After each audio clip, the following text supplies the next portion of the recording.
Gajanan developers Pune यांच्याकडून आता पंढरपुरात इसबाबी कलश मंगल कार्यालय येथे साकारला जातो आहे भव्य गजानन टॉवर 10 मजली ट्विन बिल्डिंगचा प्रकल्प। मजबूत आरसीसी फ्रेम रचना, पायांसाठी वायू प्रतिबंधक उपाययोजना, आयएस मानकानुसार भूकंप प्रतिरोधक आरसीसी रचना असलेल्या गजानन टॉवर मध्ये उपलब्ध आहेत अत्याधुनिक सुविधांनी युक्त 1022 स्क्वेअर फुटाचे 2 बीएचके फ्लॅट्स, सुशोभित प्रवेश कक्ष, सामायिक क्षेत्रासाठी अत्याधुनिक सुरक्षा यंत्रणा, लिफ्ट आणि सामायिक क्षेत्रांसाठी वीज बॅकअपची सुविधा, स्वतंत्र अग्निशमन यंत्रणा, 2 मजली पुरेशी पार्किंग व्यवस्था, प्रत्येक कार पार्किंगच्या ठिकाणी स्वतंत्र ईव्ही चार्जिंगची सोय, सोलर वॉटर यंत्रणा, प्रत्येक सदनिकेसाठी इन्व्हर्टरची सोय। इसबाबी कलश मंगल कार्यालया शेजारी साकारल्या जात असणाऱ्या गजानन टॉवर मध्ये आजच आपला हक्काचा आणि आधुनिक सुविधांनी परिपूर्ण अलिशान फ्रीसाठी संपर्क क्रमांक 7677700025। ताज्या घडामोडी पाहण्यासाठी PVN म्हणजेच पंढरी वार्ता न्यूज या चॅनलला सबस्क्राईब करा। महाराष्ट्र जमीन महसूल अधिनियम 1966च्या कलम 155 नुसार 7/12 उतार्यामधील हस्तलिखित चुका दुरुस्त करण्यासाठी तहसीलदारांना अधिकार दिले होते।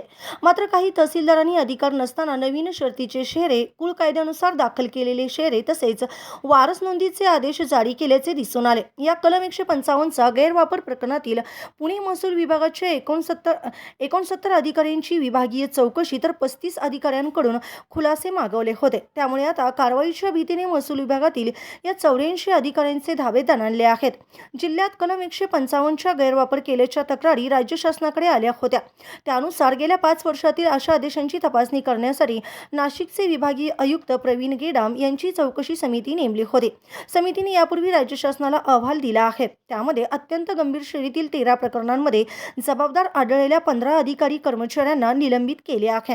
राज्य सरकारने सर्व जिल्हाधिकाऱ्यांना गेल्या 5 वर्षातील कलम 155 अंतर्गत आदेशाच्या पडताळणीचे निर्देश दिले आहेत।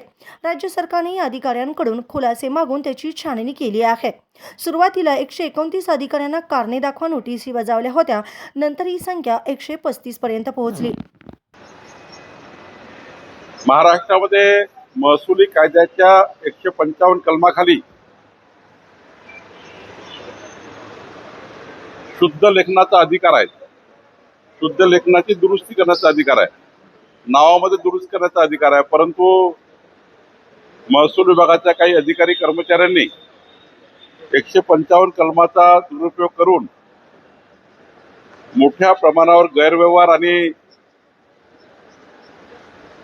फौजदारी सारखे मोठे गुन्हे या कलमाचा वापर करून केलेले आहे।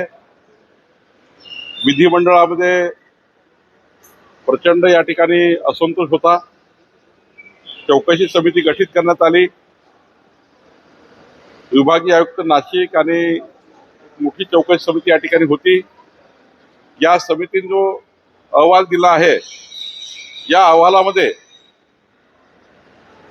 जवळपास अति गंभीर प्रकरण जे निघालेत, ज्यामध्ये केवळ आता निलंबित आम्ही केलेला आहे, व समितीचा रिपोर्टर गुन्हे दाखल करण्याचा आहे। आम्ही आता कायदे लॉ ज्युडिशियलला सांगितलं आहे की याच्यामध्ये तपासून बघा, पण एक गंभीर गुन्हा केलेला आहे। आणि त्या गंभीर गुन्ह्यामध्ये ज्यामध्ये अनेक शेतकऱ्याच्या प्रॉपर्टीज या बिल्डरच्या नावाने करणे, चुकीच्या पद्धतीने फेरफार करणे, त्यामुळे हे निलंबन झालं आहे।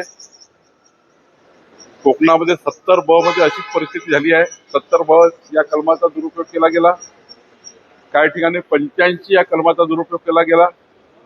आणि त्यामुळं खरं तर हे निलंबन ही प्रायमरी आता कारवाई आहे। यानंतर सुद्धा एक या प्रकरणात मोठी कारवाई करावी लागेल, कारण प्रचंड गंभीर प्रकरण आहे, अति गंभीर प्रकरण आहे। असे प्रकरण महाराष्ट्रात पुन्हा घडू नये अशी इच्छा महसूल विभागाची आहे।